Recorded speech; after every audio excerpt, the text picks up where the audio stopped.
উন্নত anti ageing এবং brightening serum যেটা আছে, হ্যাঁ। এন্টি এজিং এর প্রোডাক্টগুলো আপু আমরা ভাবি কি জানেন, যে আরে আমার তো বয়স হয়নি, তাহলে আমি কেন এটা ইউজ করবো। অফকোর্স 30 হইলো তারপর থেকে এটা ইউজ করবেন না। আমার কাছে মনে হয় যে 20-22 বছর পর থেকে আমাদের এই প্রোডাক্টগুলো ইউজ করে ফেলা উচিত। কারণ যখন আমার মধ্যে রিঙ্কল পড়ে যাবে, যখন আমার স্কিনটা ডাল ডাল, আমার স্কিন এত টাইট কেন আপু, আমি তো বোটক্স ফিলার আমি মানে কখনো কোনোদিনও করি নাই।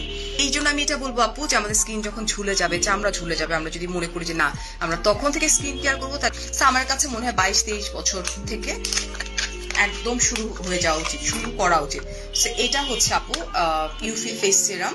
এটা হচ্ছে এন্টি এজিং এর, হ্যাঁ, ব্রাইটেনিং স্কিন টোন, হাইড্রেট করে রাখবে আপনার স্কিনটাকে, ঠিক আছে। দিস ওয়ান, এটা একটু দেখেন আপু, আমি এটাও ইউজ করি সময়, কারণ এই আমাদের এই প্রোডাক্টগুলো না আপু অ্যাবসর্ব করে নিয়ে নেয় একদম ধুম করে। সো এটাকে আমি ইউজ করে ফেললাম, হ্যাঁ। সুন্দর মতো আপনার স্কিনটাকে হালকা করে একটু বসায় দেন, হ্যাঁ। এই যে দেখেন, ঠিক 5 মিনিট। স্পেশালি এজিং গুলো যে জায়গাটাতে হয় আমাদের, হ্যাঁ, আমরা জানি আসলে সবাই কম বেশি, খুবই ভালো কাজ করবে ডেফিনেটলি। আমাদের প্রত্যেকটা প্রোডাক্ট আপু হচ্ছে সিরাম, 20-22 বছর থেকে আমরা এই সিরাম গুলো ইউজ করতে পারবো।